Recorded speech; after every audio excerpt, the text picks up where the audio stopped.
Does the U.S. really need a win in Ukraine? As some Republican lawmakers push to cut aid to Kiev, President Biden argues fighting Russian aggression is key to U.S. security. But with support for Ukraine waning in parts of the EU as well, can Kiev keep up the fight?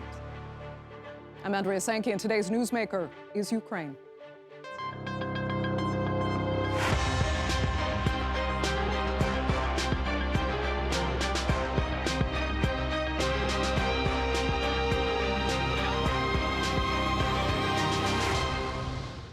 When Russia first invaded Ukraine last year, Western powers in particular immediately expressed their support and condemned Moscow's actions. An arrest warrant was even issued to bring President Vladimir Putin before the International Criminal Court. But today, the more than $75 billion in military and economic aid the U.S. provided is in question, with certain lawmakers and the public claiming Ukraine's security is just not in U.S. interest. And Ukrainian President Volodymyr Zelensky's visit to Washington this week did little to change that. Here's a look. Well, Mr. President, welcome back. At first glance, it looks like a cozy fireside chat. But Ukrainian President Volodymyr Zelensky's third visit to the White House was tinged with desperation. As the battles continue to rage back home, Zelensky was in Washington in a last-ditch effort to win new military aid from the U.S. Congress. The Ukrainian president spoke with much bravado of the feats of his forces in the war against Russia. Today is a special day, really a special day for Ukrainian people. It's a day of our land forces, almost 600,000 incredibly brave Ukrainian sons and daughters are on the battlefield, and they were powerful. And this is their day, and really they prove every day that Ukraine can win. And our forces are advancing, and we have successfully defeated Russia in the Black Sea. But without supplemental funding, U.S. President Joe Biden added his appeal for Congress to approve more military aid to the Ukrainian war effort. Congress needs to pass a supplemental funding for Ukraine before they break for the holiday recess, before they give Putin the greatest Christmas gift they could possibly give him. But the reality is, Zelensky's trip halfway across the world was likely in vain. The U.S. has already provided Ukraine with more than $75 billion in weapons and other battlefield aid. But additional funding is tied up in a domestic squabble over U.S. immigration policy. Biden has been urging lawmakers to pass a supplemental aid package of over $50 billion for Ukraine and Israel. But Republicans have said they'll only agree to this package if it's paired with new controls for the U.S.-Mexico border. Thank you again for being The U.S. military aid package is vital if Ukraine has any hope of turning the tide against Russia's assault. No matter what Putin tries. But it's not just in the U.S. where attitudes are cooling towards Kiev. Financial help from the EU has been put on hold after Hungary blocked a $52 billion aid package. The results of the political bickering in Western capitals is hardest felt on the front lines. Ukraine's much-anticipated counteroffensive has slowed and even stopped in some places. Reports indicate that ammunition is running low, and Ukrainian forces have limited the number of rounds they're firing in a bid to conserve dwindling supply, meaning the chance to stop Moscow's offensive may be slipping away. So with President Zelensky facing disappointment in the U.S. as well as in the EU with Hungary blocking aid, is Russia gaining the upper hand? Well, joining me now to debate that and more are from Kiev, Peter Zalmayev, the director of the Eurasia Democracy Initiative. From Moscow, Sergei Markov, a political science professor at the Moscow State Institute of International Relations and a former member of the Russian parliament. And from London, Dana Lewis. He is a former Moscow-based TV correspondent and now the host of the podcast Backstory. Thanks all so much for being with me. Let's begin in the U.S. And Dana, is Ukraine winning this war against Russia truly in U.S. national security interest? Well, I think if the analysis is that President Putin is not going to stop, not in eastern Ukraine, and then he's going to try to take Western Ukraine. And then he's going to try and move into the Baltic and then into Poland. And then you have some members of the Duma saying that the Russian military should go all the way to Berlin. And that this is about the complete erasing of Ukraine and then on to NATO, that they want to completely defeat NATO. It is absolutely in the interests of America to back Ukraine and to allow Ukraine to fight Russia now in Ukraine rather than American boots having to go on the ground in places like Lithuania and Latvia and Estonia later on because the war was lost in Ukraine. Okay, let me ask Sergei about that. Is that true, Sergei? It starts with Ukraine. This is Russia's plan. Take eastern Ukraine, then western Ukraine, and then eventually move into other former Soviet bloc countries and then into Western Europe. First of all, Russia don't need new territories. You maybe know from geography school time that Russia is the biggest country in the world, and by territory. And Russia doesn't need new territories. And Russia and Putin claims absolutely clearly, Russia accepted that historical part of the Russia and one of the Russian ancient capital like Kiev, and 99% Russian cities like Odessa, Kharkov, Nikolaev, Zaporozhye, Kherson, Dnepr, Chernigov, Sumy, and others, they became part of the independent from Russia, Ukraine. And Russia accepted it. But Russia stopped to accept that United States occupy Ukraine by overthrowing democratically elected president of Ukraine 2014 during the putsch, and making anti-Russia by changing identity of the Ukrainian population, who is 80% Russian speaking people, by violence and by terror, changing their identity and making anti-Russia. They want, Americans want to make relation between Russia and Ukraine as between Israel and Gaza, as between India and Pakistan. We does not like. We want to stop it. That's why Putin says that Russian main goal, it's not taking control of the territory. Forget about this. We're ready to take all this territory if these people who live on this territory will be friendly to Russia. It means that denazification, and denazification means that all fascists who is claimed as official hero of Russia, they should be taken by. I think denazification means that all this formation of the anti-Russia from Ukraine should be stopped. It's main our goal, not territory, but denazification. Let me ask. Right. Denazification, okay. Okay, Peter, yeah, I'd like to get your perspective here then. Who's at least closer to being correct on their analysis, Sergei or Dana? Go ahead. I can ask a question. Hold on, Sergei. Sergei, let me just get Peter's analysis and I can come back to you, please. Just brief, small question. Sergei, please allow Peter to finish. Go ahead. Peter, finish. Sergei, I will come right back to you if you please allow Peter to finish. This is not your time to speak. I'm sorry. This is not your time to speak. This is your time to be silent, okay? This is my turn to speak. You should have, Andrew, I suggest you should have a fact checker for any time Mr. Markov speaks, because a lot of what he says is simply not true, including this remark about 80% Ukrainians being Russian speakers. Never was the case, and especially not now. But you know what? I think you begin to hear a bit of a true situation from Mr. Markov when he was deflecting from actually answering a question about what are Russia's future goals, future steps after, in case, God forbid, it takes over Ukraine. He said, well, the goal is to denazify Ukraine and to make a more friendly population. Well, the entire population of Central Europe and the Baltic state is as anti-Russia as ever before. So what? Putin will then liberate and denazify the Baltic states, including Lithuania, Latvia, Estonia, maybe even Finland. The president of Latvia was on record the other day saying that after Ukraine, Putin will definitely roll over to invade Latvia, Lithuania, Estonia, and Finland. The populations of these countries have never been more Russophobic and anti-Russia than ever before. And this is direct result of Vladimir Putin's policies and his ill-conceived war of aggression against Ukraine. Peter, it must be then frightening for you to know that some U.S. lawmakers argue quite simply that this entire conflict should just be Europe's problem, not a U.S. problem. The U.S. no longer should be sending aid and spending its money on defending Ukraine because this is European. What does the U.S. have to do with it? Well, I know some U.S. congressmen and senators have been saying that, and right now, I mean, there's a little bit of I think, a sense here, and they're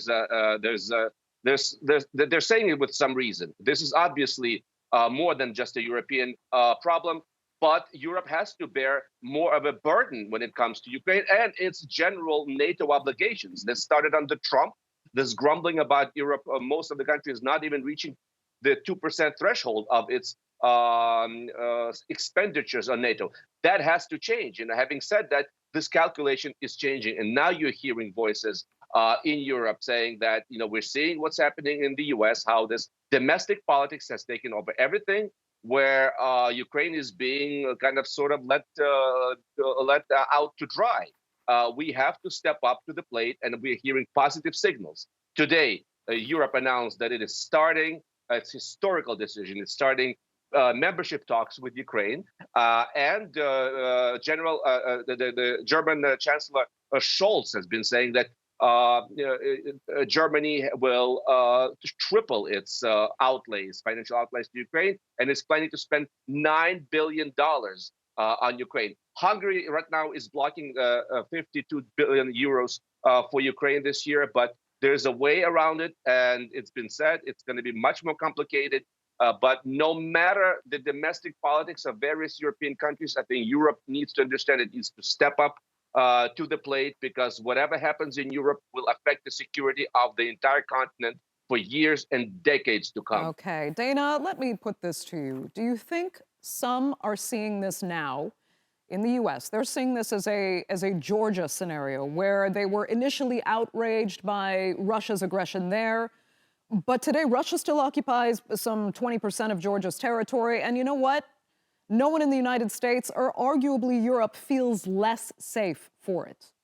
Well, I think your question, I can go a couple of different ways with this, but I think that the notion that there's some kind of overnight consensus in America that Ukraine doesn't matter anymore, or just give all of Eastern Ukraine to Russia, I think is a misinterpretation of what happened in Washington this week. And not from you, but from some people who are looking at the delay in funding as a closed door on funding. And Andrea, it's not. I mean, the Democrats have proposed staying there over the weekend and having another vote next week on this $110 billion package, which includes Israel and then also some Taiwan issues. But in general, okay. I mean, you're playing is showing Mitch McConnell, who is the Senate congressional leader, walking shoulder to shoulder with Schumer, with Zelensky in between, because there is general consensus within the U.S. House and Congress that Ukraine is worth defending. Ukraine is worth So supporting. it's possible, I get it, it's possible that they will change tact, the funding will come through. There might be, a complete 180 here, actually, from what we're talking about now. But my question to you is when you talk about how frightened we should actually all be if Russia's grand plan is to almost, mimic what we saw Germany doing in World War II, that they want to take over this much European territory. What about Georgia? Sorry, that's the only other parallel we can really properly, I think, draw here. Russia did go in, they took 20% of the territory, and it's been sitting there for the 15 years really since. Why would it be so different with what we're seeing in Ukraine? Well, it's a creep, and it's an extension of Georgia, isn't it? I mean, I think that Ukraine is just another chapter in Putin's domination of the near abroad.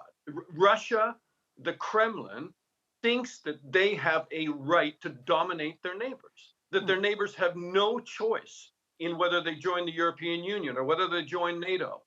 Russia is clawing at all of those around it and trying to claw them back under its control. And those countries are frantically running to the European Union and America, and anybody they can, saying, save us, because they know what Russian occupation, Soviet occupation was like.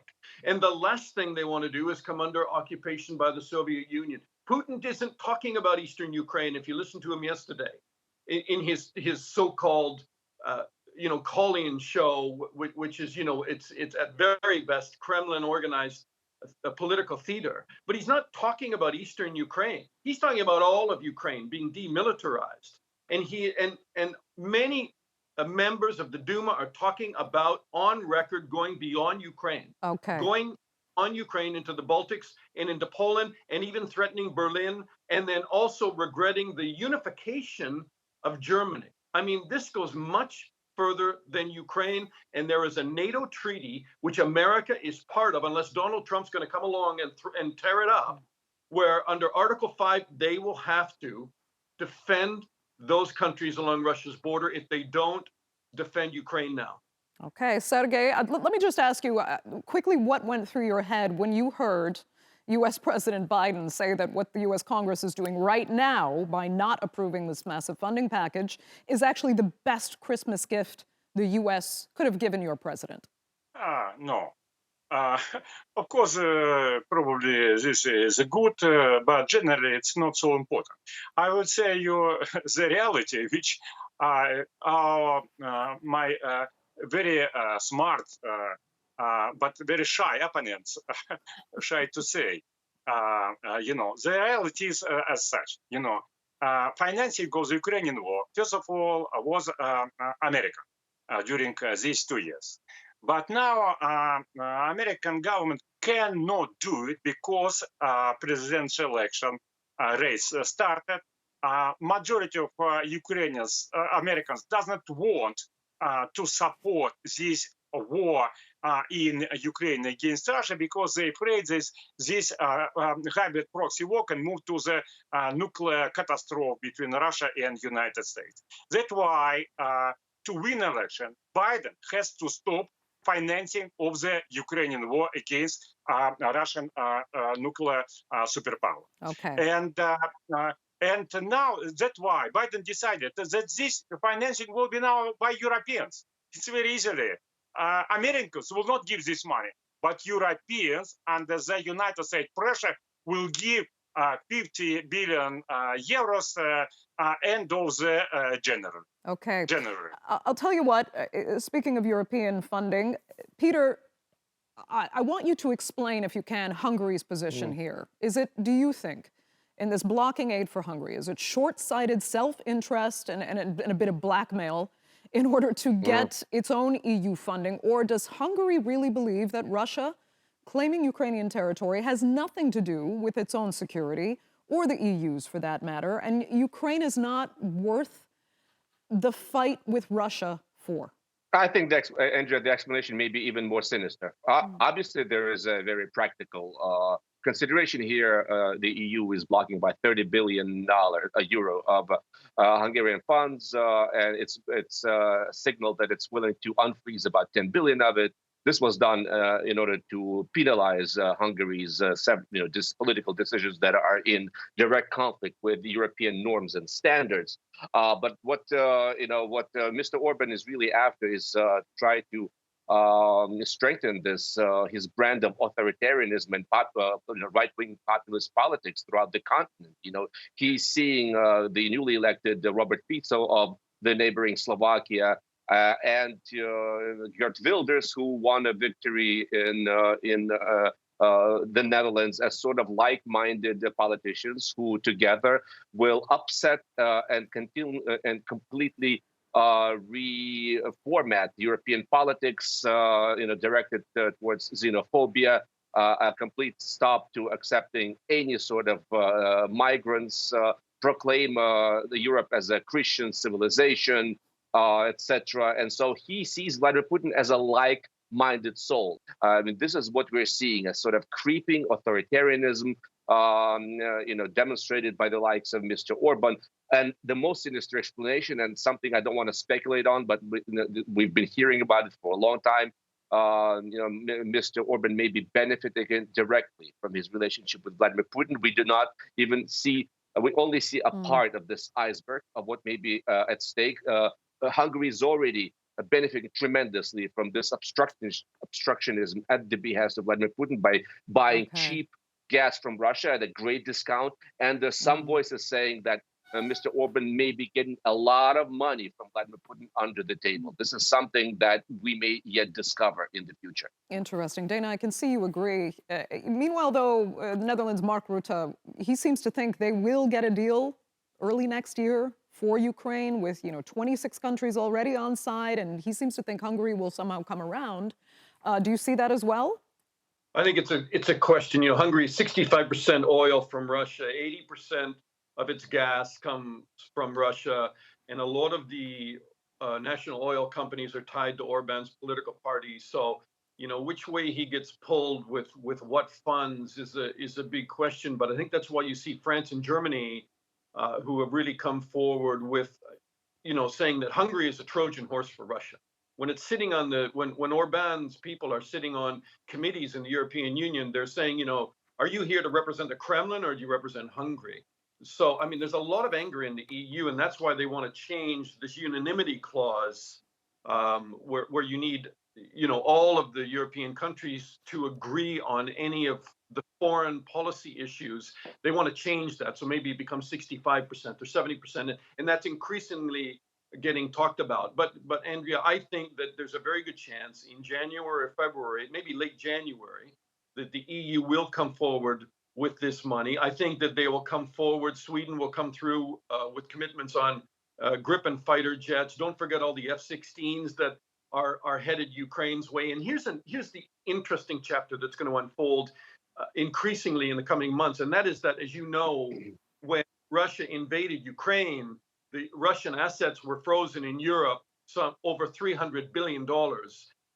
It's a bit foggy. Nobody can put an exact number on it, but at least 250 billion of it is in Europe. The rest of it may be in Canada and the United States. There are really increasing calls and momentum by senior officials, including the UK's new foreign minister and former Prime Minister David Cameron, who are saying, let's turn that back to Ukraine. Give that money to Ukraine now. If America doesn't come through with this block of funding, then give at least 250 billion or $300 billion, not only for reconstruction, but directly to support the military defense of Ukraine. And I think you'll see building momentum. And Bill Browder, Bill Browder was also telling me that yesterday, that he that will come forward. Only have a few minutes left. So quickly, Sergei, do you think Hungary will change tact here? And if so, why? Again, my opponents much more smart, very smart, much more smart than the reality is. It's not about the interests and values. This discussion about the money. Because the European Union bureaucracy doesn't like Orban, they frozen 30 billion euros, which should go to the Hungary budget. And now Orban used this situation and threatened by veto and demanding to give him the 30 billion euros, which the European bureaucracy stolen from Hungary. Now, about veto, about starting of negotiations with members of Ukraine, the bribe was 10 billion euros. Good bribe. Now, for the opening the window for the payment for the Ukrainian war, another 50 billion euros, Orban demanded to give him another 20 billion euros as bribe. Okay, so bribe to the Hungary. Some blackmail it's only about money. When he got this 20, he will allow to give to Ukrainian war. Understood. Sergei, I'll tell you what, we have 1 minute left. Peter, I really have to get this question in for you because I need to ask you what you make of reports that thousands of Ukrainian men of fighting age are actually fleeing the country and that actually a huge number of men are now registering as students to try to avoid being drafted in Hungary. Is domestic support for this war waning? Ukraine. Is domestic support for this war waning in Ukraine as well?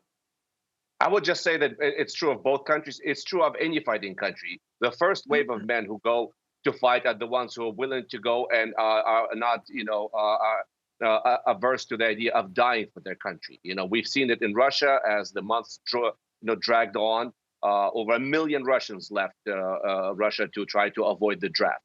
Some of these men you're referring to in Ukraine left even before the war started. Some of them are allowed to do that if they have 3 or more children, etc. So it's typical of human psychology. Absolute minority of men or women are willing to die for what they consider an abstract notion of patriotism, country duty, etc. I would not draw too much attention to that. This is not uniquely a problem of Ukraine. Ukraine has less population than Russia. Russia has been able to and been willing to contemplate recruiting from prisons, including hard offenders and criminals and murderers. Ukraine has not done that. We'll see what we'll find as a sort of a way to try to attract more people to the army. Ukraine does not have obviously the funds that Russia has, but all things given, this is a typical situation for any country. Once again, it's not a uniquely Ukrainian problem. Okay, Peter, that will have to be the final word. So unfortunately, we're out of time for this edition of the Newsmakers. I'd like to thank all 3 of my panelists always so much for being with me, and our viewers as well. Remember, you can follow us on X, and do be sure to subscribe to our YouTube channel. I'm Andrea Sankey. We'll see you next time.